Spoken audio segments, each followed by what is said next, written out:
بسم الله الرحمن الرحيم ربي اشرح لي صدري ويسر لي أمري واحلل عقدة من لساني يفقهوا قولي.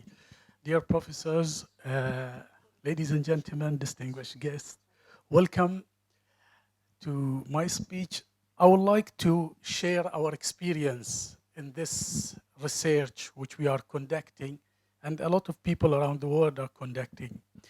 The research is about odor sensing. We are talking about technologies and we are talking about biometric person authentication. Biometric, if I might say it in Arabic, sometimes they call it الاستدلال البيولوجي أو sometimes they call it البصمة. البصمة ليست بالمفهوم الضيق بصمة الأصابع، لا، البصمة بمفهوم المطلق. Okay, so we'll start by talking about what do you mean biometrics authentication, biometric authentication and biometric identification. We try to distinguish between these two to put the basis for our work. So biometric authentication is the process of comparing data for person's characteristics to that person's biometric or template in order to determine the resemblance about these. Where we come for biometric identification consists of determining the identity of a person. So we are trying to look at the identity of persons. Researchers, scientists, people are working in this. There are different ways and methods for biometrics authentication and identification.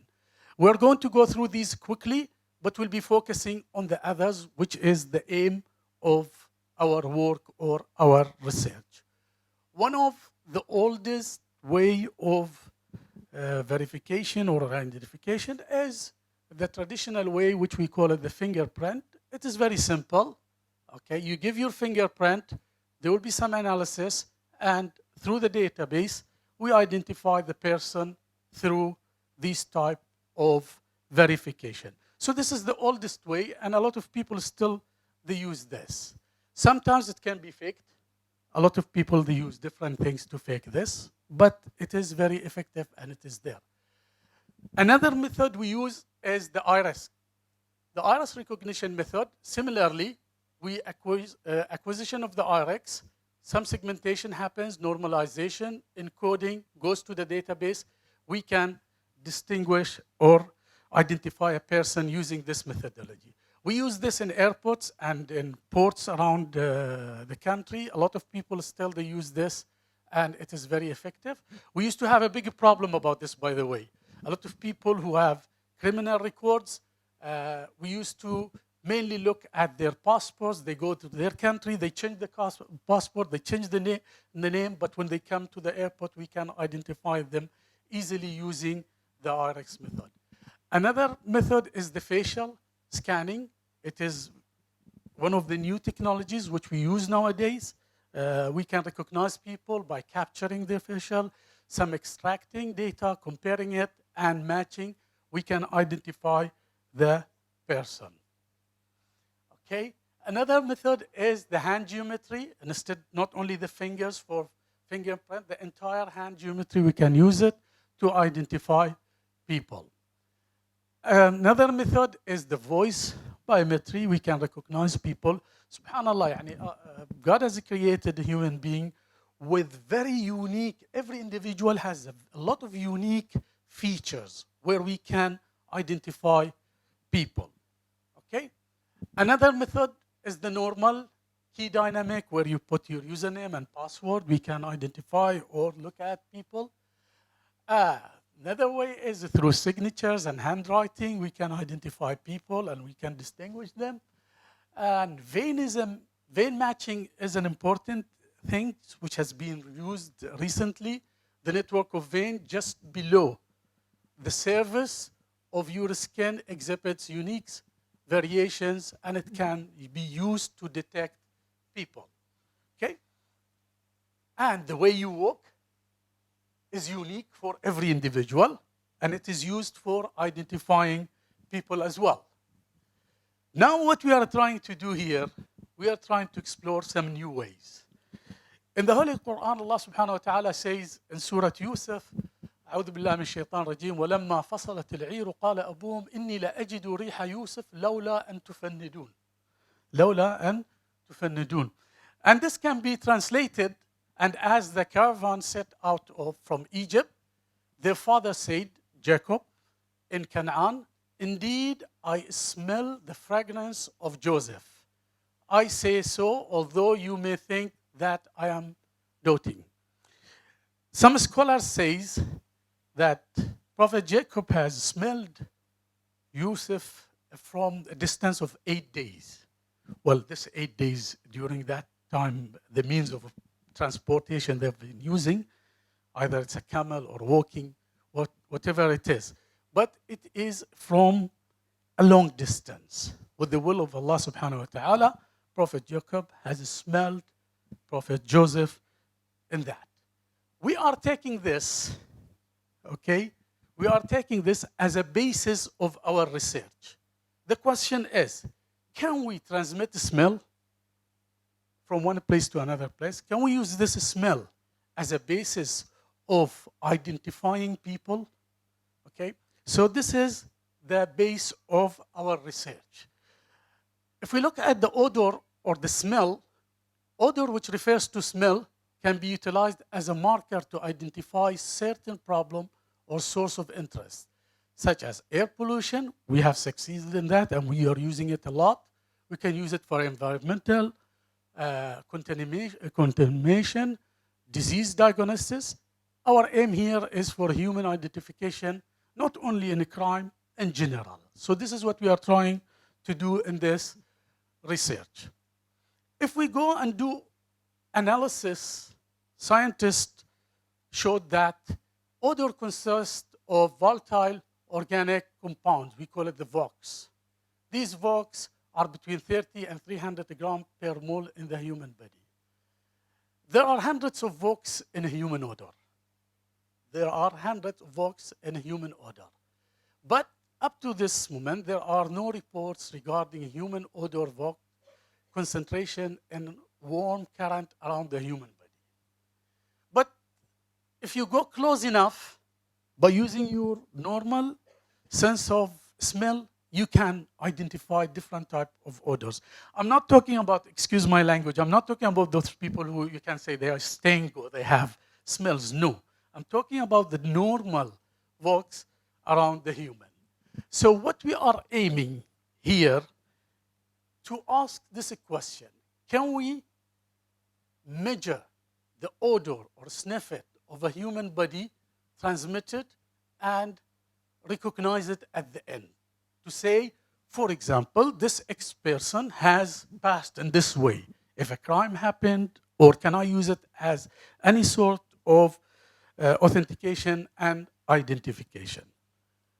What happened before this? We have a number of sensors. Okay, I used 4 types of sensors to measure a normal human body odor. Unfortunately, because of the the meters we have, odometers we have, we couldn't get proper samples from the body directly. So we tried. We got very small value of data. We couldn't rely on that data a lot. So we decided to put the basis for this research, to put some basis for this research. What we did, we have chosen 2 types of creams and 2 volunteers. We covered part of the body of these volunteers with these type of creams. One was the F muscle cream, the other was traditional Thai herbal cream. I found them at home. I decided to use them. I'm not going to say who are the volunteers, otherwise I'll be sued by child abuse people. Okay? So I used them with my children. Well, not my children, my grandchildren. Okay?